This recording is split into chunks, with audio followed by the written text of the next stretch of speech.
ओम श्री गणेशाय नमः। हर हर महादेव। माता पार्वती की जय।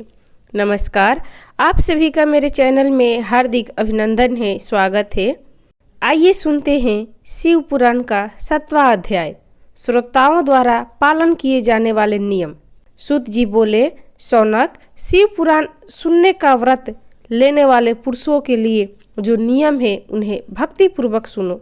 शिव पुराण की पुण्यमयी कथा नियम पूर्वक सुनने से बिना किसी विघ्न बाधा के उत्तम फल की प्राप्ति होती है।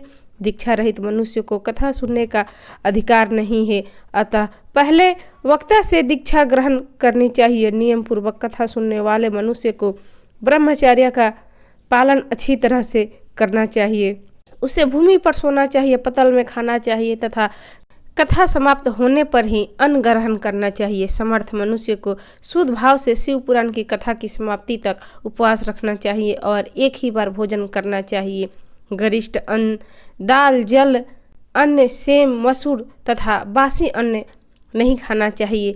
जिसने कथा को व्रत को ले रखा हो उसे प्याज, लहसुन, हींग, गाजर, मादक वस्तु तथा आमिष कही जाने वाली वस्तुओं को त्याग कर देना चाहिए। ऐसा मनुष्य प्रतिदिन सत्य, शौच, दया, मौन, सरलता, विनय तथा हार्दिक उदारता आदि सद्गुणों को अपनाए तथा साधु संतों की निंदा का त्याग कर नियम पूर्वक कथा सुने। सकाम मनुष्य इस कथा के प्रभाव से अपनी अभीष्ट कामना प्राप्त करता है और निष्काम मोक्ष प्राप्त करता है। सभी स्त्री पुरुष को विधि विधान से शिव पुराण की उत्तम कथा को सुनना चाहिए। महर्षि शिव पुराण की समाप्ति पर श्रोताओं को भक्ति पूर्वक भगवान शिव की पूजा करनी चाहिए। पुराण पुस्तक की भी पूजा करनी चाहिए तथा इसके पश्चात विधि पूर्वक वक्ता का भी पूजन करना चाहिए। पुस्तक को रखने के लिए नया सुंदर बस्ता बनाएं। पुस्तक और वस्ता की पूजा के उपरांत वक्ता की सहायता हेतु बुलाए गए पंडितों का भी सत्कार करना चाहिए। कथा में पधारे अन्य ब्राह्मणों को भी अन्न जल का दान देना चाहिए। गीत, वाद्य और नृत्य से उत्सव को महान बनाए। वीरथ मनुष्य को कथा समाप्ति पर गीता का पाठ करना चाहिए तथा गृहस्थ को श्रवण क्रम की शांति हेतु होम करना चाहिए। होम रुद्र संहिता के श्लोकों द्वारा अथवा गायत्री मंत्र के द्वारा करे। यदि हवन करने में समर्थ हो तो भक्ति पूर्वक शिव की सहस्त्र नाम पाठ का जाप करे।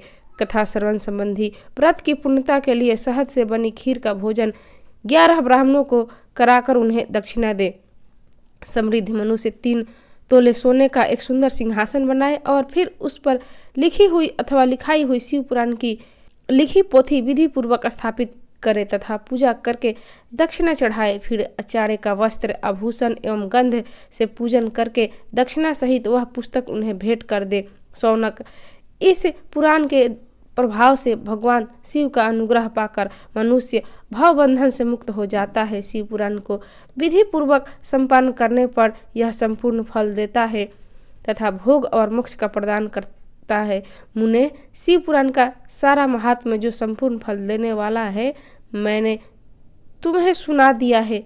अब आप क्या सुनना चाहते हो? श्रीमान शिव पुराण की सभी पुराणों के माथे का तिलक है जो मनुष्य सदा शिव भगवान का ध्यान करते हैं, जिनकी वाणी में शिव के गुणों की स्तुति करती है और जिनके दोनों कान उनकी कथा सुनते हैं, उनका जीवन सफल हो जाता है। वे संसार सागर में पार हो जाते हैं। ऐसे लोग इहलोक और परलोक में सदा सुखी रहते हैं। भगवान शिव के सच्चिदानंदमय स्वरूप का स्पर्श पाकर ही समस्त प्रकार के कष्टों का निवारण हो जाता है। उनकी महिमा जगत से बाहर और भीतर दोनों तरह विद्यमान है।